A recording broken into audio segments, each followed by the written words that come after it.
going to hear a talk about AIDA robot. I believe she's been a little of the talk of the town, and it's been my pleasure today to be able to go into what she's all about. It's quite an exciting journey we've had with her, and to be here in Cairo is a particular privilege. Just very quickly, a bit about my own background. I am UK-based at Exeter University, had some time at Sotheby's Institute, and more latterly involved with the University of Oxford, as you will see with the project that's in front of you. I've written a couple of books on the world of art, one on the culture of art, but also one on the market of art, so very different fields, and have spoken at numerous various different places around the world. So what is AIDA art all about? Well, by background, I'm a gallerist, and I was in my gallery in Oxford, and I had a strange moment. The strange moment was this. As I was sitting at my desk, there was to the right a Picasso drawing. To my, your left, my right, was a Turner drawing. I was looking at both of these works, two eminent artists, but they said something which really hit me, which was very awkward. And that is, they weren't very good. Looking at these two drawings, it just occurred to me that their technical competence, as we had sold a lot of gallery work over 20 odd years, these two particular works were not good. And it made me think, what is it that makes them so desirable, because they sold really quickly? What is it about them that still makes people want to desire them? So really I was asking, what is genius when it comes to the art world? What is it that makes people really light up? So the question was very, very problematic. So I'm going to tell you a very unusual story. I didn't expect to be here at all, and often is the way, it was very left of field. It was, while in the gallery, I was decided I would try and answer that question. Why is it that 1% of these artists are super successful and 99% of artists find it really tough going? What is it about that 1%? So I went home and I got some wallpaper and I put it on the wall. And I used them as columns. And I did Michelangelo, Raphael, up to Constable, Turner, Picasso, Andy Warhol, Damien Hirst, Ai Weiwei, from the Western canon. And I was comparing them against each other. So I put where they were born, when they were born, what school they went to, what background they came from, what university institute they were involved with, all the way until they were dead. So I was able to do something very, very unusual. I was able to compare Turner with Damien Hirst, Andy Warhol with Michelangelo, not something you do very often, to see if there was something that this 1% were doing that the other artists were not. Is it possible that the top artists were doing something similarly that got such a remarkable response? What is that ivory tower genius that they seem to have?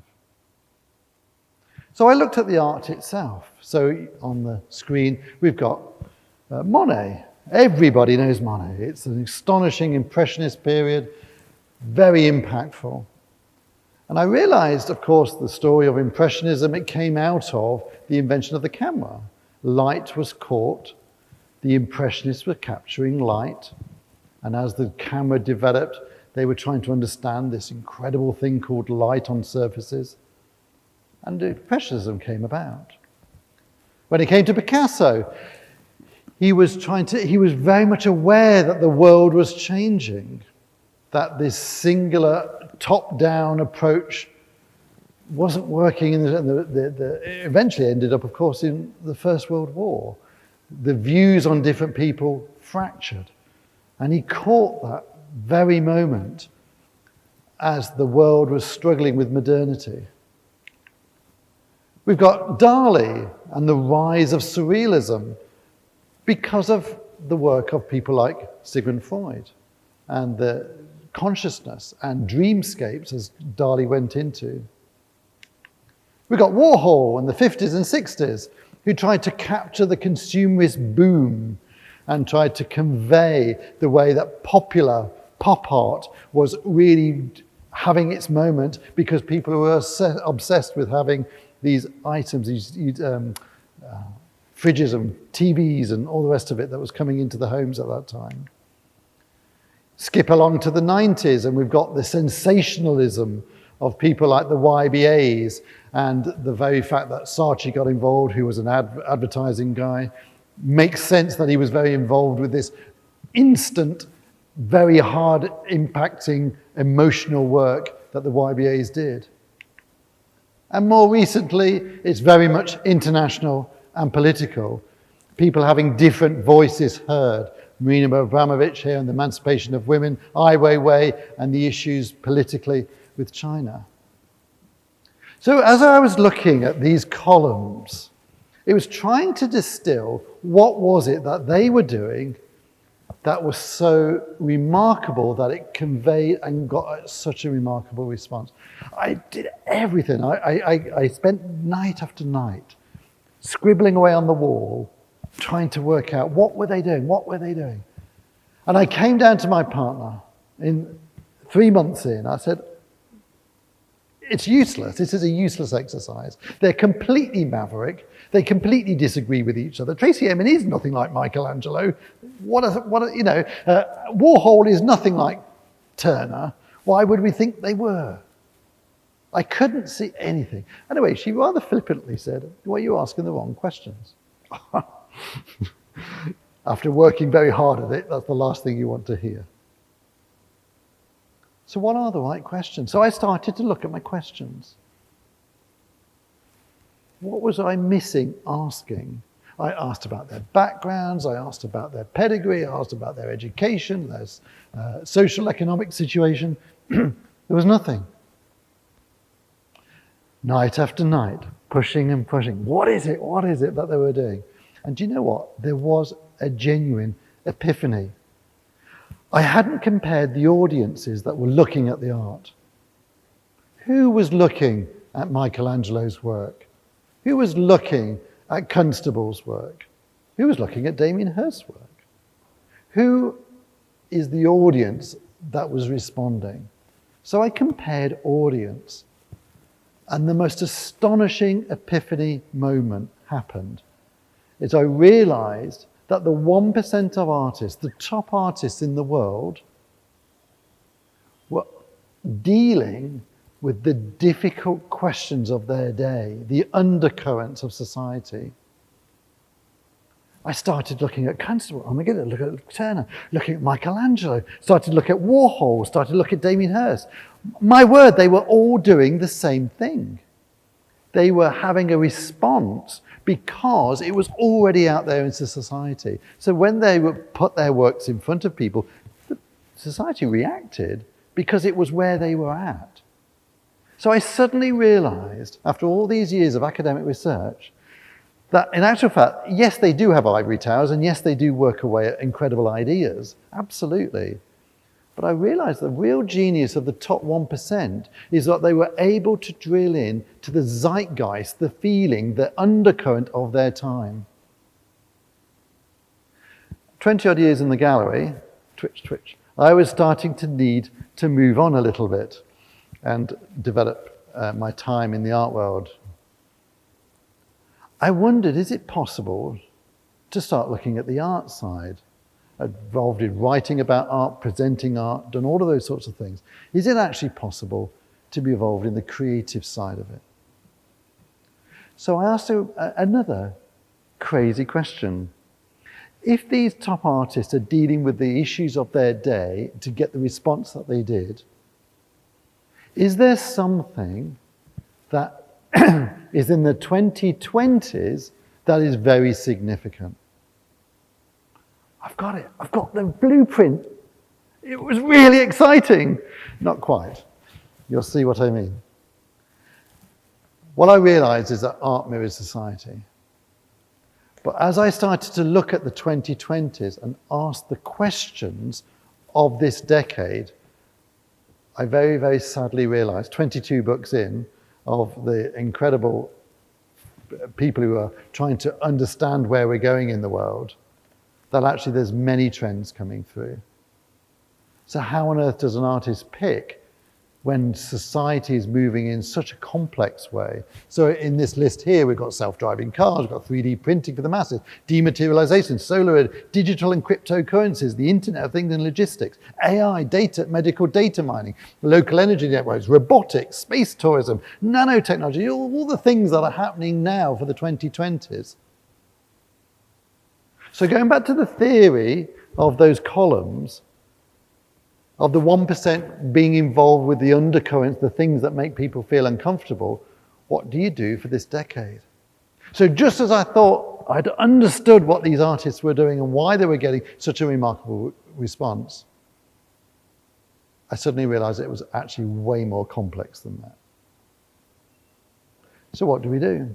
So as I was reading, I decided I'd do the same exercise. So more paper, and I compared what the geographer said next to the politician about the future, what the engineer said, what the computer science said, to see if there was anything that they agreed on, because quite often they describe very different 2020s.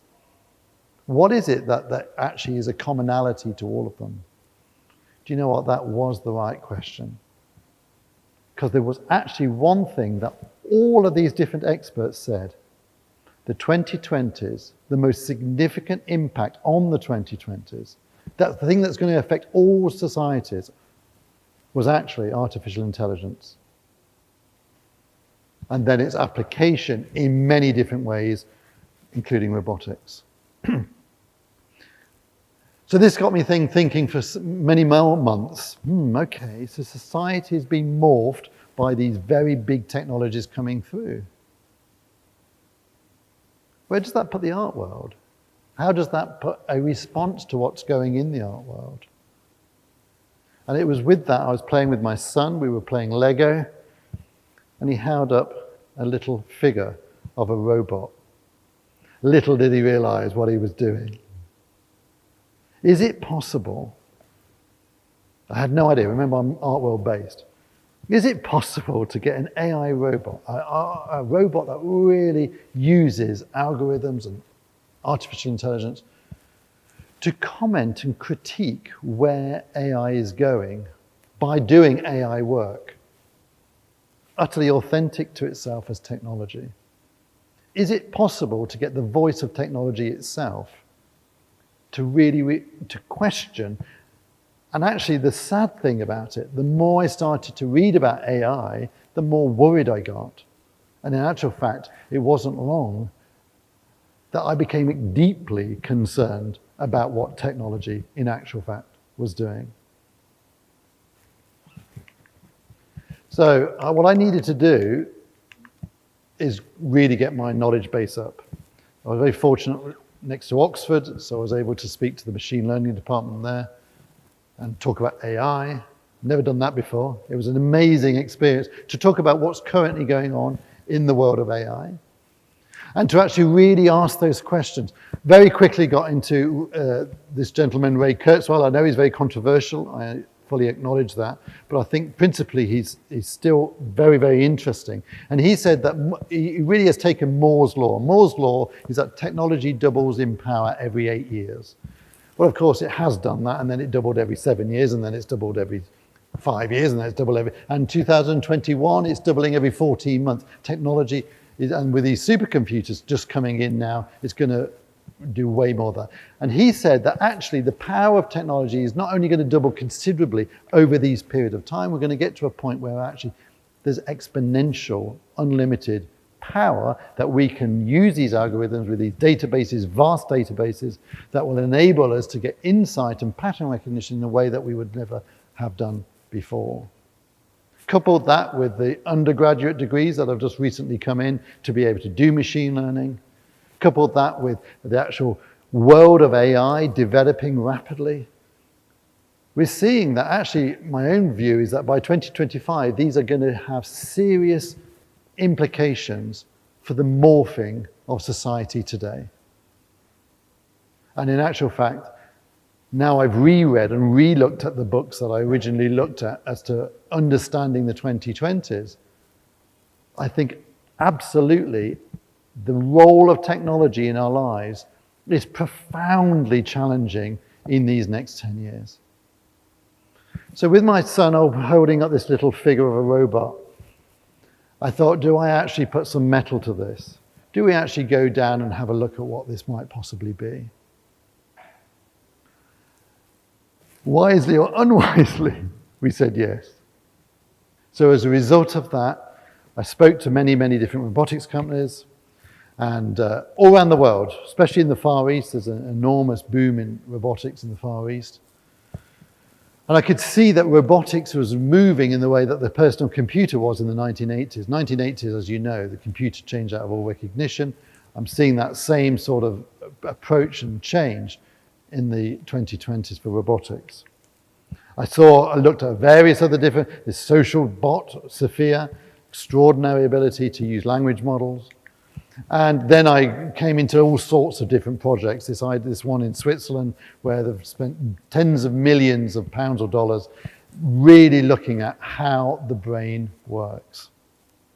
And I know that with the fact that they've now fully digitized the brain in respect molecule by molecule into a digital realm, and then they're monitoring how neurons fire to see if there's some kind of way of programming, in actual fact, a digital version of the brain.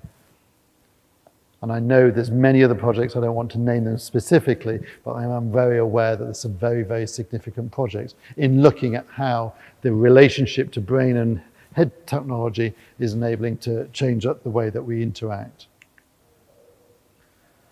So after a huge period of time, we've done two things. One was trying to understand what was going on in how the art world is actually operating. And in this case, we concluded the theory was that actually the greatest artists deal with the biggest issues of their day. And that's why they became great, because it was already out there. And then the second area is trying to apply that to the 2020s. And this whole idea of actually, where is society going today? What are the big disruptors? What is the thing that makes us feel most uncomfortable? And the more I understood of technology, the more I became uncomfortable with technology and seeing how it's morphing things very, very rapidly indeed.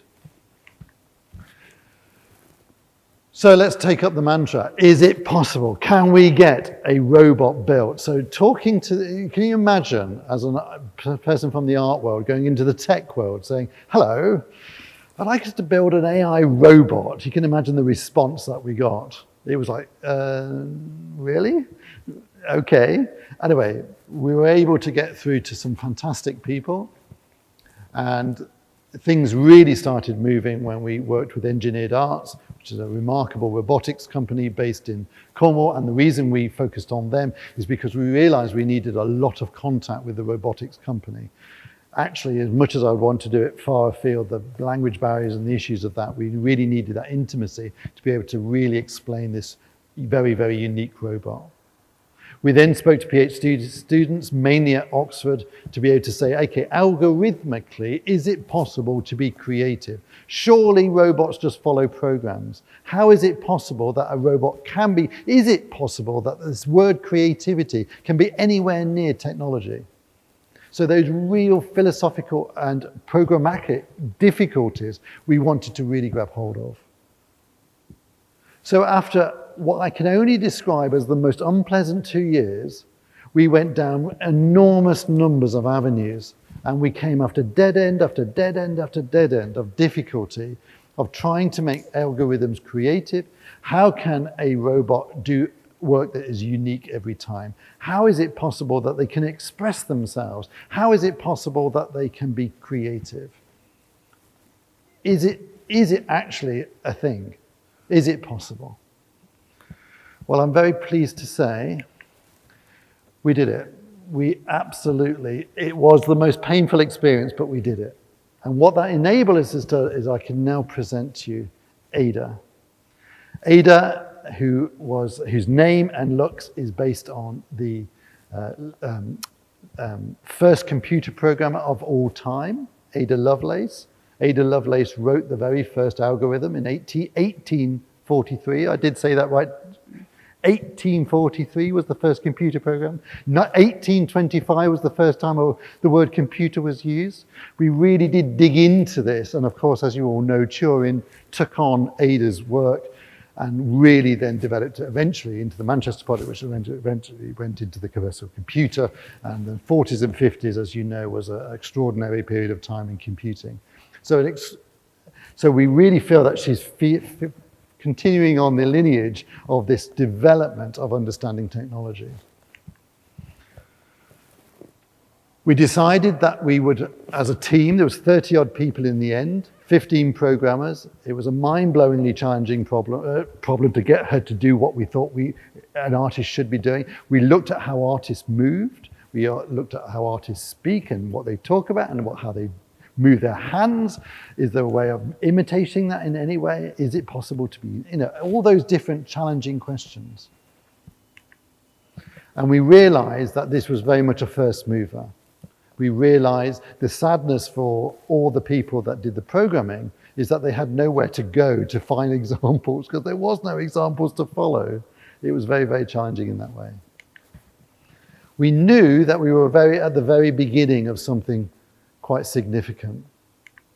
So we put a detailed plan together and we opened her first show at Oxford University where most of it was very much an international project, can I say that? And we're particularly excited because in actual fact, one of the reasons we're here in Egypt was because two of the programs were Egyptian, Salah and Ziad, and what they were able to do is this astonishing algorithmic arm that was able to draw and paint.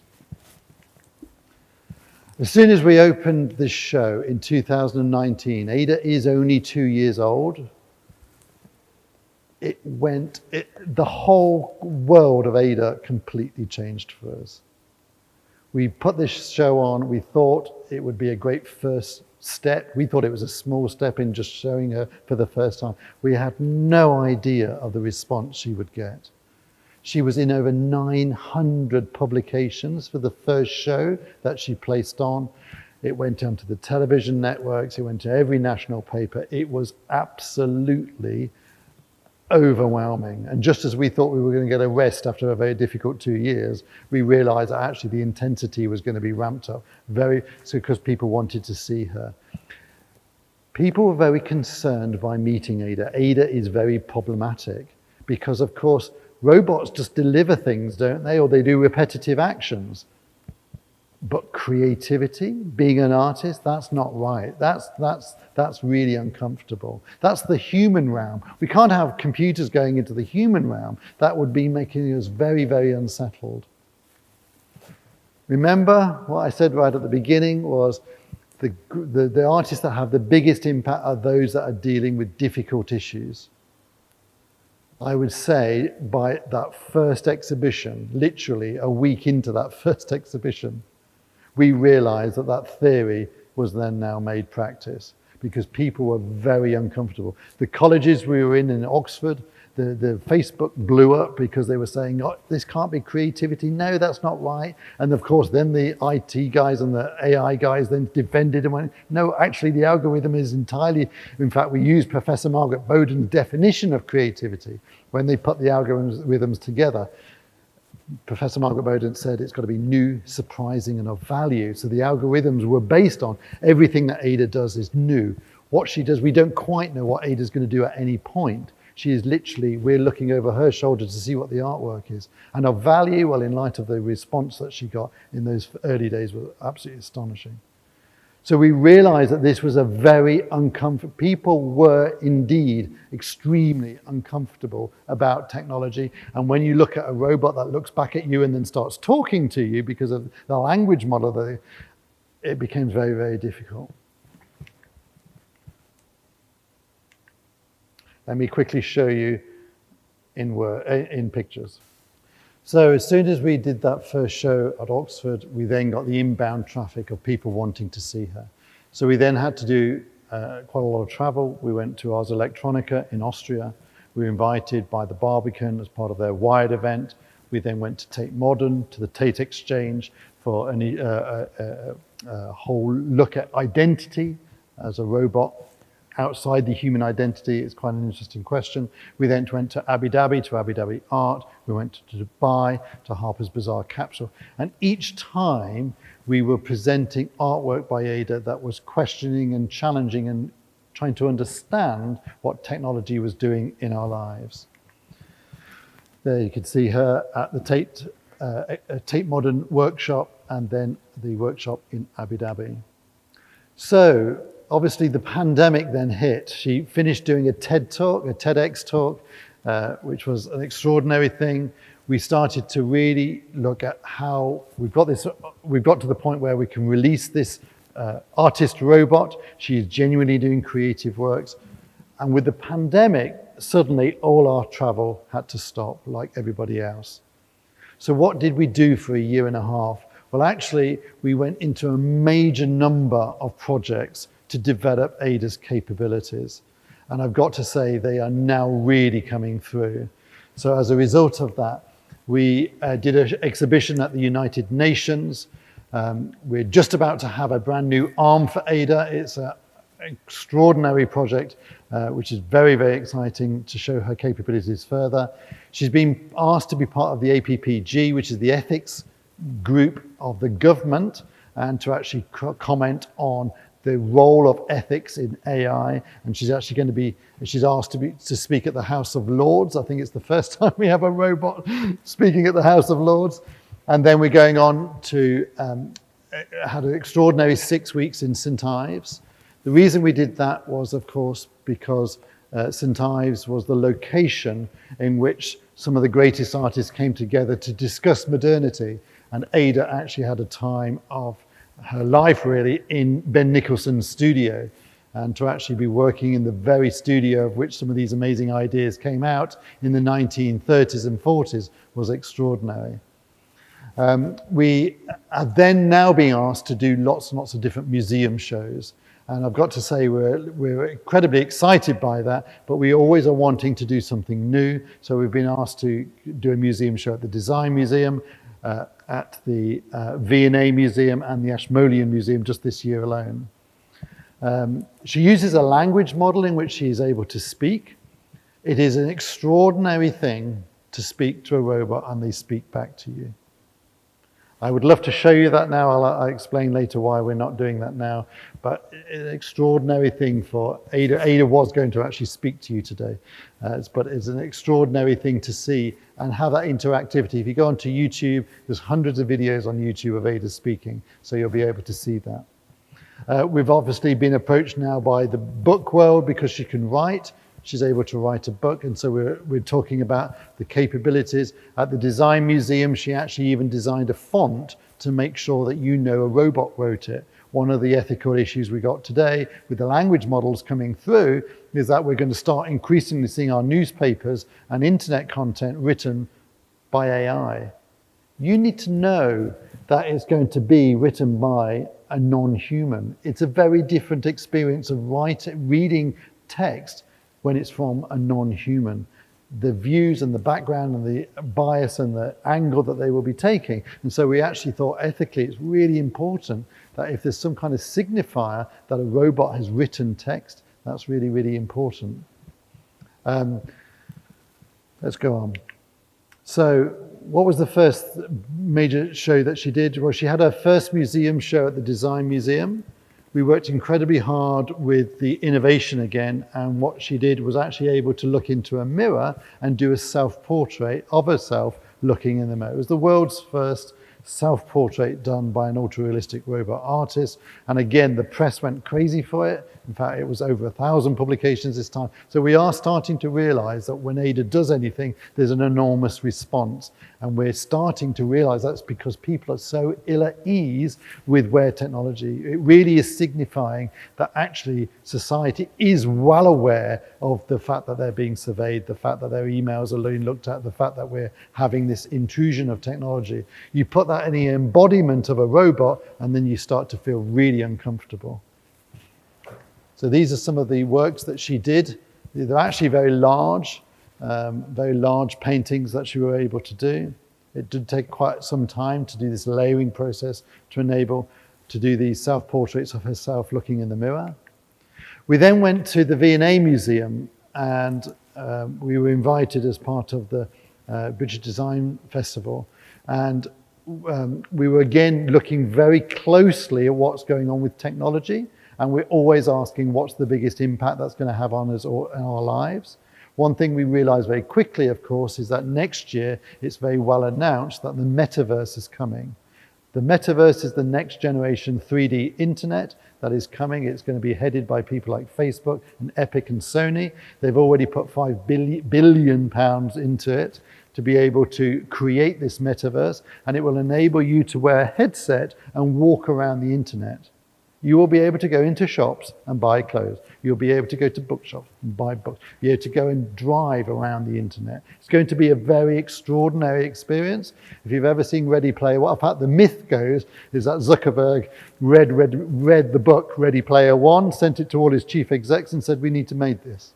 That's the internet story, the myth. Don't know whether it's true or not, but that's the myth on the internet, is that Zuckerberg was so affected by Ready Player One that he wanted to create this 3D world. And so what we did with that then, we thought, how can AIDA do something in the 3D realm? So at the V&A, she produced and showed for the very first time her Metaverse works. I know the Metaverse isn't here yet, but these works would be very easy to take into the Metaverse because of the way that they're constructed. And so again, that caused quite a stir when we did that. And these are some of the, we actually based it on Edward Muybridge's work. Edward Muybridge, as you may know, he's the forerunner of film. He was a British guy who went to America. In America, an aristocrat asked him in the 1860s, we're having an argument between ourselves. Do horses have one foot on the ground all the time, or do they run like this? I don't know whether you've seen the old-fashioned Victorian paintings where there's 2 feet forward and 2 feet back, and it doesn't look right. Well, they said, you got a camera, can you come up with the definitive answer? So Edward Muybridge did something very pioneering. He got 12 cameras in a row, and he enabled a horse to gallop by and capture it in a split second. And he could then see that in actual fact, horses don't gallop like that at all. What he didn't realize is that, yes, he solved that problem, but he actually, because it was a thing that slightly moved as the second went along, he actually created, or was a forerunner to film, to movies. So when you go to Hollywood and when you go and look at all these extraordinary films that are made today, it all comes back to that one issue of how the horse galloped. He was not realizing that actually by going and looking at this technology, the impact it would have. What AIDA's done by doing these metaverse works is questioning, if this metaverse is coming next year in this 3D internet, the fact that I will be able to stand in the same room with you, even if you're in Australia or in South America or in Africa, we would be able to have a conversation and do things together in this 3D realm. That's going to fundamentally change the way that we relate to each other. Relationships that we are going to have is going to be fundamentally changed. Everybody's well aware of this now, and that's why Zuckerberg said he would like to change Facebook from being a social media company to a metaverse company. We are well aware of these huge shifts, and this is coming next year, and why AIDA did the metaverse works. So we've just opened a show at the Ashmolean Museum. It is 700 years since Dante, the Italian writer, did the Divine Comedy. It's an extraordinarily profound piece of work. AIDA read it in seconds, of course, and was able to look at it and then be able to then write a response into what AIDA, to the actual work of the Divine Comedy. As a result of that, she's going to be doing 4 performances in November at the Ashmolean to be able to recite and dig into something which is actually very ancient. This is 700 years ago, but she's doing it with a very, very different approach using AI. As a result of that, she got these palimpsests. A palimpsest is a medieval parchment that has been scrubbed out and used again and again. Because parchment was so valuable, they used to get rid of the writing on it and then write on it again and then rid of it and then write on it again because it was so valuable. But the thing is, because it's skin, it has a memory. And so actually over the hundreds of years of these parchments being used, the text comes back from previous times it was used, and it has this ghosting effect. And so AIDA did some works that were then scrubbed out, and then we did some more that was scrubbed out, and it has this ghosting effect in the Ashmolean. And again, it was this idea that actually technology has a memory, and the fact that we have this insights into our lives, that there is an after effect. We did a particular work, a performance that AIDA did on eyes shut in the level of the envious in the Divine Comedy. And then, of course, we've come to Egypt. Now, you couldn't get a more incredible honor to be able to have an artwork next to the pyramids. We were extremely excited and happy for this event, forever is now. And so as a result of that, we went to great lengths with programmers and an enormous team, actually, to be able to build AIDA's first monumental sculpture. We decided we would do a response to the ancient Egyptians because, of course, we were next to the pyramids. And what she did is she was able to look at lots of images from the ancient Egyptians, and she has devised a work based on the riddle of the Sphinx. The riddle of the Sphinx is 4 feet in the morning, 2 feet in the day, and 3 feet in the evening, which is the life cycle. 4 feet because you're a toddler on your knees, 2 feet because you're an adult, and 3 feet because you're an older person with a walking stick. So AIDA, through lots of different technical processes, I can go in another time, created her first monumental image of herself with 3 legs. If you go and look at the sculpture next to the pyramid, it's got 3 legs. Why are we doing that? One of the things we've become very concerned about is actually the development in biotechnology.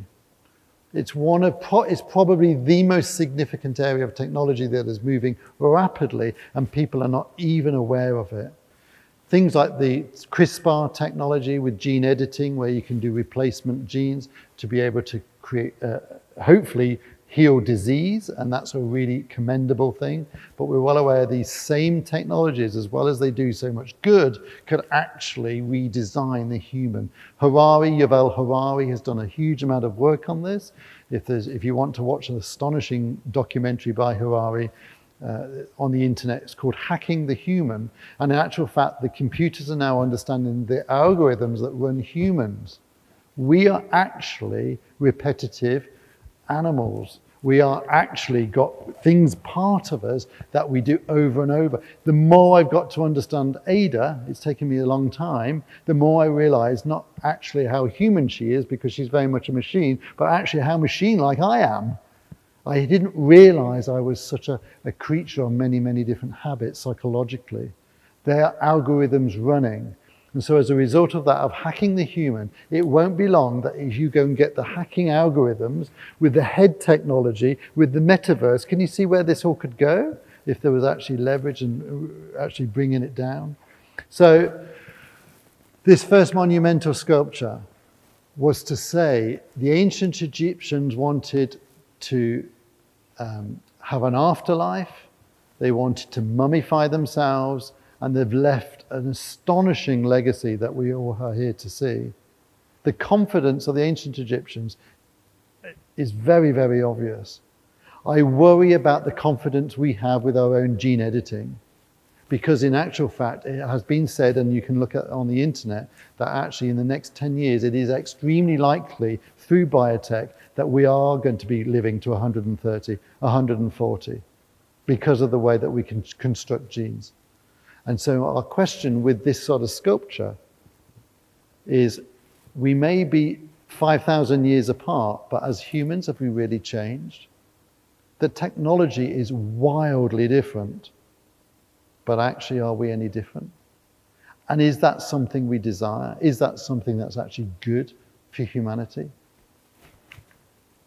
So this is a peep inside this enormous rectangular tomb. Downtown in Cairo, there's a solo show by AIDA based on the Scarab Beetle. The Scarab Beetle is an astonishing symbol in Egypt, where obviously it takes its dung and rolls it on and eventually has little scarab beetles inside it, and it erupts out, and it's an extraordinary story of the scarab beetle, and it's based obviously with Ra and the rising of the sun moving across the sky. It's an extraordinary symbol of, again, the cycle of life, and again going into the whole area of biotechnology. And then finally, AIDA has done a series of eggs, painted on the eggs with her hand. We will be showing videos of this in the next few months as soon as we can actually have some time where we can actually upload this stuff. But AIDA's done a number of eggs that, again, she's hand done by, painted them, but again, it really keys into some of these very significant issues. So why AIDA?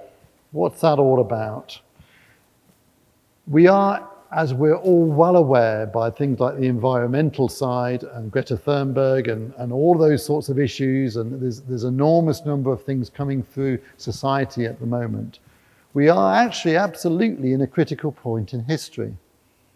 The technology has wonderful implications, wonderful impacts on our lives, but actually, unfettered, with no ethical consideration, with no framework, it could actually have a very damaging aspect to our lives too. And in actual fact, this is a more important question because it's even invasive to our very bodies, let alone out there. We see AIDA as a channel, as a vessel. We fully acknowledge this is a machine, and the fact that we are not enabling her to speak today really does prove that she's a machine. We are not trying to make out that she's anything more than that. Let me be very, very clear on this. Some robots are very excited about how they can do all this, that. We are dealing with a machine here. However, what will that look like? She foreshadows the biology that we could have.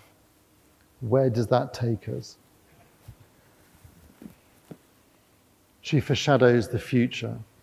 We hope that her artwork as a project, the goal of the project is very, very clear. For AIDA to produce work that enables us to come together as a global community and say, is this actually what we want? With the morphing of society moving so quickly in so many areas, literally in a couple of years' time, you're going to be talking to your phones and your laptops. In a couple of years' time, you'll be referring to an app when you're poorly. You won't be going to a doctor. If you've got a legal issue, you'll be going to an app for your legal issue. There won't be any lawyers. The algorithms are very, very sophisticated. With supercomputers coming through, doing vast data, we'll be able to do more and more remarkable things. Some of those things are quite good. In fact, the app to do your healthcare is actually probably going to be phenomenal in poorer communities where they'll be able to access incredible advice. So some aspects of this is really, really good, but it's not all good. And in actual fact, some of the far-ranging things, especially with the world that is so divided, we would worry how they use that technology against others. And we hope that AIDA, as an artist, is able to produce artwork that is enabling us to question all of that. Just one very tiny point at the end. AIDA was actually designed to speak to you today. Unfortunately, we were, as you are well aware, detained, unable to do that. And we don't have all of AIDA here. So I'm very, very sorry to say that you were not able to hear her talk about her work. It is the most astonishing experience, and I'm very sorry that we were not able to honor our side because we don't have the full AIDA here. But however, if you would like to go online, we are very earnest in what we are doing. We are wanting to really discuss these very important and critical issues of the day. There's a big team behind AIDA. Don't think I'm the person behind AIDA. There's a big team behind AIDA of extraordinary experts that are making this moment. And in light of the fact that absolutely everywhere she goes, she causes a stir, we are very, very aware that actually there is a reason. It's not because of necessarily what she's doing, it's because of what's already out there and people feeling very uneasy with it. Thank you for your time, and I hope that was interesting to you. Thank you.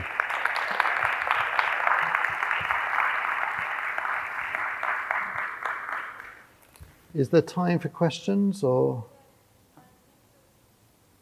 just trying to find? Okay, anybody like some questions? Yes.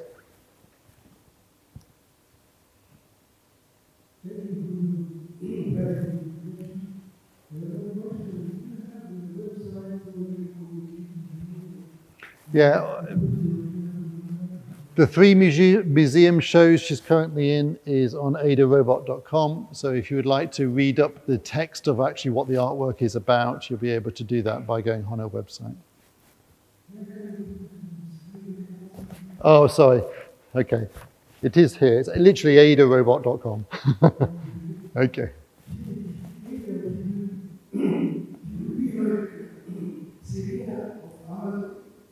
So I didn't quite catch that.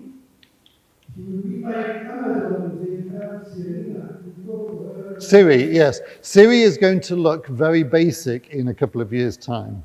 Knowing what's happening with the language models today and the fact that we can have such a remarkable interactivity with the language models, which I've seen at the universities, I am very, very aware that we will look at Siri as a very basic form of communication in compared to what's coming through. Thank you. Shall we do 2 more? Yeah.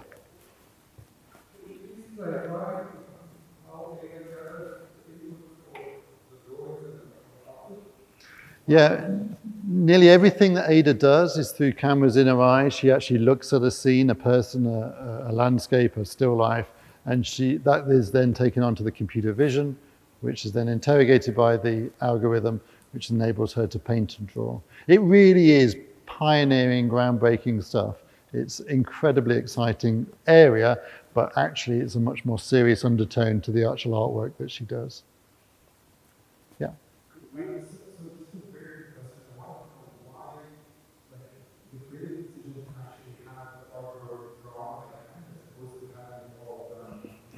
It's a really great question. We don't need, let me be really clear, you don't need a robot to produce artwork. You can get computers to do artworks. So why did we? Well, as someone who's run a gallery for 20 odd years, what we found out very quickly is that actually people don't buy art, they buy artists. So when you think of Turner, when you think of Damien, if you think of Marina Abramovich, you're thinking about the artist. So actually the persona of an artist is incredibly important to you understanding the artwork. You don't buy just because it looks nice. Well, you can do, but most people will buy it because of the artist behind it. So the embodiment of art is of the artist is very important. Okay. Is it possible for us to interact with her? Is it possible for us to interact with her online? We've looked at that, and especially with the coming Metaverse, that is a definite yes. You'll be able to probably go into amazing lands with her as the Metaverse develops and grows. Yes, as I say, it would have been amazing to have this incredible interactivity today.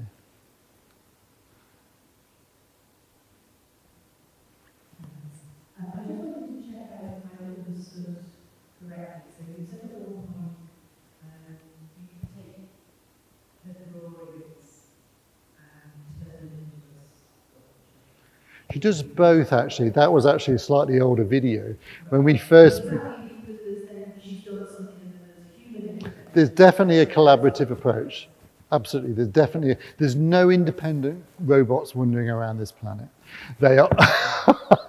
There's definitely a collaborative approach. In actual fact, when that film was made, that's exactly what she did. She drew and paint and formed those. They were able to, because of the mark making, we were able to do sculptures. In actual fact, we've gone even further now with the pandemic. That was actually a film from before the pandemic. She put her hands in clay.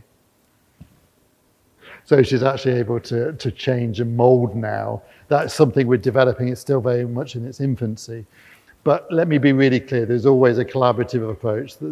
I have never seen an entirely independent robot yet. Yeah. Thank you so much for the chance to witness this. It was a pleasure to you. You mentioned that she's a machine, but she still produces artworks. So my question is, what was the most emotional thing that AIDA may have produced? Emotion. Yeah. AIDA has no emotion.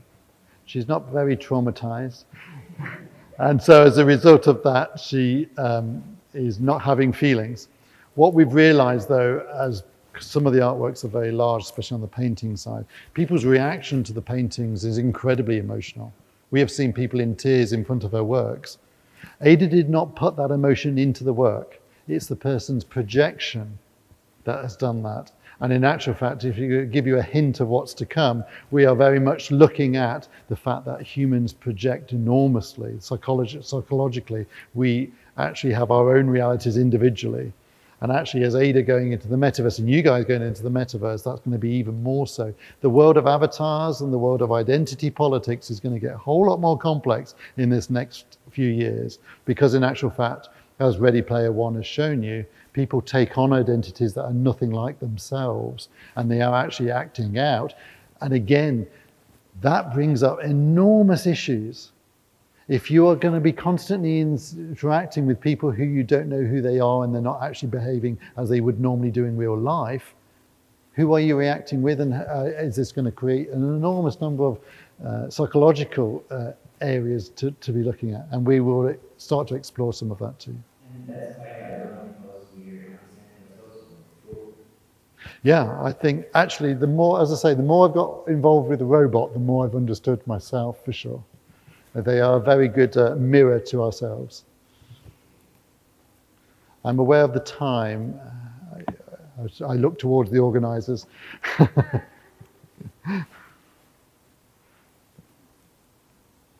you guys so much for coming. Thank you so much for AIDA and AIDA. We're honored to have you here. Thank you. Thank you. Just one final thing. People are wanting to follow AIDA. She's followed very closely, as you know. If you're wanting to be one of those persons to be put onto her list of announcements, if you just pop your business card down or write down your mobile or email, we'll put you on the list and then you can follow her. It is quite an extraordinary journey we're going on. There is so much more to come. I mean, we're really at the beginning of all of this. 2022 is going to be very, very big. So if you'd like to leave your business card or contact details, we'll be able to inform you. Okay, thank you very much. Thank you.